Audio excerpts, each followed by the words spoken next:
Do you crave constant stimulation? Do you find yourself playing games while listening to music, watching TV, and simultaneously talking to someone over Discord? Do you have an attention span that is less than 30 seconds? You probably do, according to my YouTube analytics. If any of these seem familiar to you, then I've got the games for you. These games are part of a genre that I want to call overstimulation madness. And that's because they need you to be concentrated on the screen at all times. I can't figure out a proper segue, so let's just get on to the goddamn video, shall we? The games that I want to talk about are ULTRAKILL and Thumper.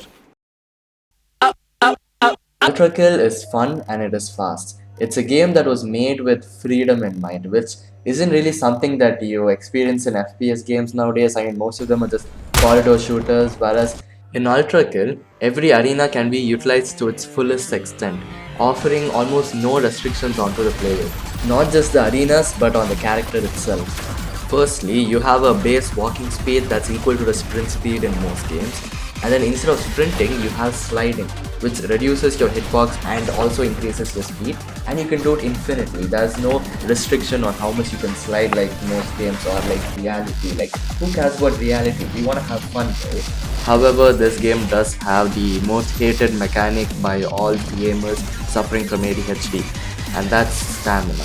However, the stamina is actually pretty lenient and forgiving here. Like, you have 3 stamina bars or like cells, I guess, and you can use them for every action that you're doing, such as dashing, slamming to the ground, and then dash jumping and other stuff like that. I remember the first time I played, I kept thinking that I could only dash once in the air because, that's how most games work, right? It was only the second level where you have a lot of air time that I realized you can dash a whole lot in the air. Like, seriously, the stamina bars refill so quick that you not only have the 3 stamina cells that you have for dashing, but by the time you finish up those 3 cells, you would have already regenerated another cell and you can keep dashing a bit more. I'm not sure what the max limit of dashes is if you keep spamming them, but I'm sure it's a lot.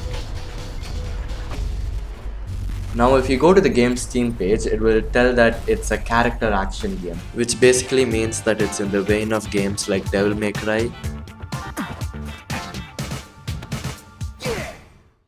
and Bayonetta.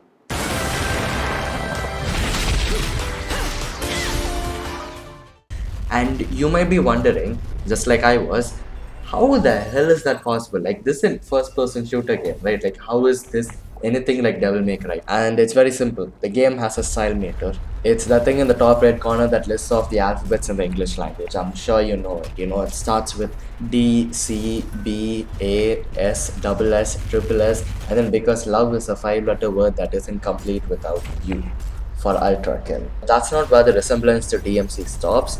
If you have played DMC 5 or I think every other DMC game, I have only played 5, so I don't really know much about the series. But Dante, pictured here dancing like Michael Jackson, is a pure red-blooded American, which is why he carries an entire arsenal of weapons, including the hat he is wearing right now.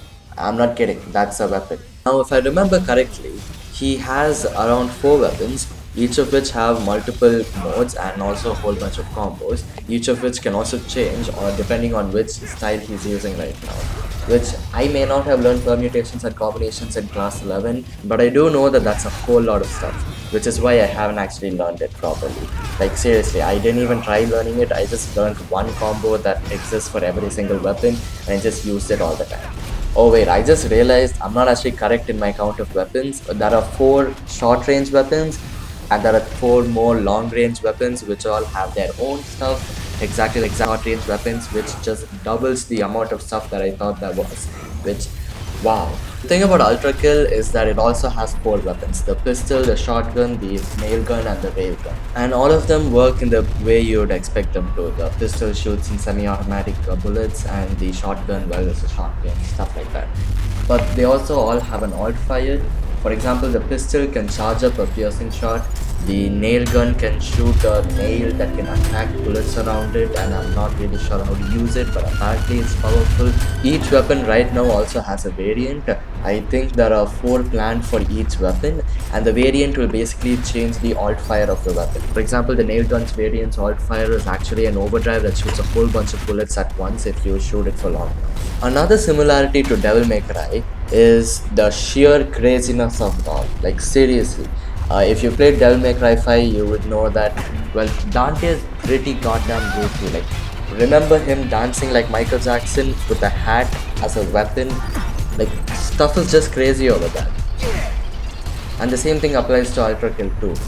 For example, the pistols variant's alt fire is you flipping a coin, shooting the coin in midair, and then the coin hitting the weak spot of an enemy.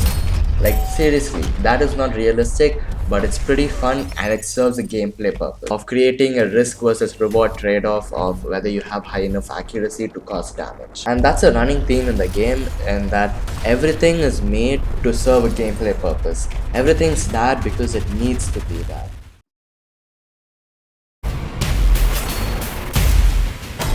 Thumper is a very weird game. The developers started off with the idea of making a rhythm game where you're a space beetle and you have to follow the rhythm so that you can defeat demons from hell. And then they started doing drugs. It's one of those games where it's easy to pick up but hard to master. The entire control scheme is literally just one button and an analog stick. There are only 10 levels in total, but they get incredibly hard, incredibly quick, so you will be spending a lot of time replaying a bunch of these. It's kind of similar to ULTRAKILL in that it has a scoring system. However, they do approach it differently. In games like ULTRAKILL and Devil May Cry, it's the style meter, right? The game's about solving the issue of life in the flashiest way possible. However, in Thumper, it's a bit more traditional. You get a perfect score if you can stay on the beat perfectly and do the actions correctly. And the more mistakes you make, the lower your rank becomes. I think C is the lowest passing grade, and anything below that just means that you died. You guys remember back to a few minutes ago when I said the greatest thing about ULTRAKILL was its freedom? It's a game that was made with freedom in mind. Well, the greatest thing about Thumper is that it has no freedom. You're stuck onto a single track, you're moving in one direction, and when the beats come, you better press that button or else you're gonna die. Well, not really. You don't actually die if you don't hit the beats, but it does ruin the enjoyment of the game. I find that if I miss a beat, it's almost as bad as losing. But that's not to say that there isn't a lose condition. There are certain blocks where if you make a mistake, you get hit, and if you make two mistakes, you die. But dying isn't a really huge setback, at least in the levels I've played so far. Each checkpoint is just around 2 minutes, so you're only losing 2 minutes at max. But the thing I like most about Thumper is that you have to be intensely concentrated on the screen. Like, you cannot look away. A few times some people were talking near me and I got distracted by the conversation and boom, I made a mistake and I died. Another thing to appreciate about the game is just how satisfying it can be when you're doing it all perfectly. Every beat rumbling through your hands, every perfect turn shrieking like you slammed a tuning fork into your skull. The hit of dopamine you feel when you see the track lay down and you execute it back perfectly. The pulse of energy that resonates through the track when you slam down on a beat. That's what makes Thumper jazz. So there I was, contemplating life, the universe, everything, pondering over the meaning of existence. Why were the top videos on my gaming channel not about games at all? And that's when I realized the YouTube algorithm thinks that my channel is a movie channel and not a gaming channel, which is probably because I made a bunch of movie related videos, so that's actually kind of my fault. But basically, I need to talk about movies, otherwise, YouTube isn't going to recommend this to anyone. Whiplash is a movie about music, and I know there's gonna be someone in the comments talking about how it's actually about the dangers of obsession and how abusers take control over people, but he plays the drums. It's a movie about music, alright? And one thing that I've heard about Thumper is that when you're playing really well, it can feel like you're playing an instrument. However, I do not play any instruments. My musical ability is on par with that of a snail, and if you're wondering what the musical level of a snail is, it's zero. So you know how Thumper has this tutorial section where everything's just calm, the game's just teaching you what each button does and how you're supposed to respond to things? Well, that's kind of like this scene from Whiplash. Alright gang, Whiplash. Little under tempo, okay? Neiman, just do your best. But as the level progresses, it gets more difficult and the game starts to expect more from you and you don't have enough time to react. You can't afford to look away for even a second, even at the sheet music, because you have to do it by feel. And then you make a mistake.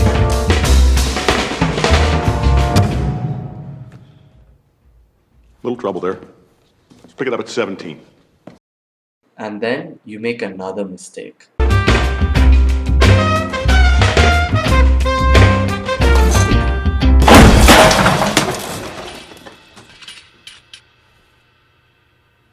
But I have a quick test for you. Find out what's wrong with the drumming in this clip.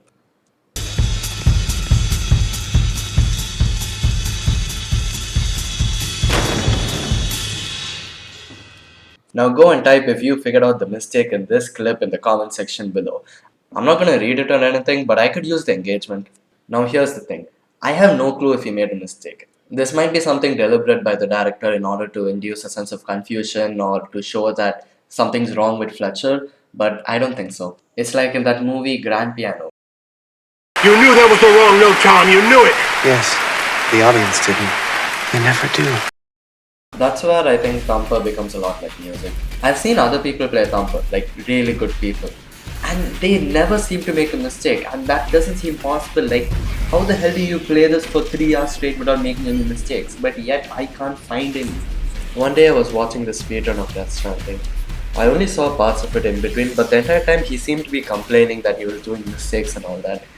But then he got the world record, so obviously he didn't make too many mistakes. And I think there's something important to take away from that. So that's my motivational tip of the day, I guess, that you're probably doing better than you think you are. And don't be afraid to make a few mistakes. It's not like someone's gonna notice. Unless you're working like air traffic control or something, in which case people will probably notice if you make a mistake. But otherwise, it's probably good. So getting back to the main topic here, what is it that makes ULTRAKILL and Thumper overstimulation madness? Now here's the thing, ULTRAKILL and Thumper are fundamentally different experiences. ULTRAKILL is a fast FPS where you have to keep track of multiple things, and Thumper is a game where you have to keep in time with the beat. You can't compare them properly, but take out all the gameplay parts of the game and you can see that fundamentally it's about processing information. It's different kinds of information, but it is processing information, which is why I'm going to create a new stat that I'm going to call pace of information.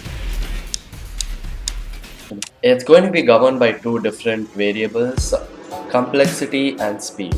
Now if you take a game like Disco Elysium, that is a low pace game. It isn't very complex and at the same time it isn't really fast either. Whereas on the other hand you have ULTRAKILL where you have to keep track of your weapons, multiple timers, where the enemies are, where you're moving to, the map, and you have very little time to actually think about all of them. Now don't take this graph too literally. If you guys have any doubts or think something is in the wrong place, please let me know. I'm pretty sure at least 30% of this is in the wrong place. But anyway, this solves the problem of how do we compare ULTRAKILL and Thumper. As you can see from the graph, ULTRAKILL is both complex and fast, whereas Thumper isn't as complex as ULTRAKILL, but it is slightly more faster, especially in the later levels. Now one problem is level of play. A good player is good not just because of their reaction times but also for their ability to process information. So I'm just going to talk about my experience and what it took for me to enjoy playing the game, which is why Doom Eternal and 2016 are so far apart. In 2016, once you get the super shotgun and the Gauss cannon, you don't really have to use other weapons. I mean, sure you do have to use them, but not much. Whereas in Eternal, the game almost forces you to use your entire arsenal. It is still possible to just play your own way and just chainsaw enemies whenever you run out of super shotgun ammo, but it is significantly harder to do so. So in conclusion, overstimulation madness applies to games where there is a lot of complex information and you need to process it quickly. So if you guys know any other games that this applies to, please let me know.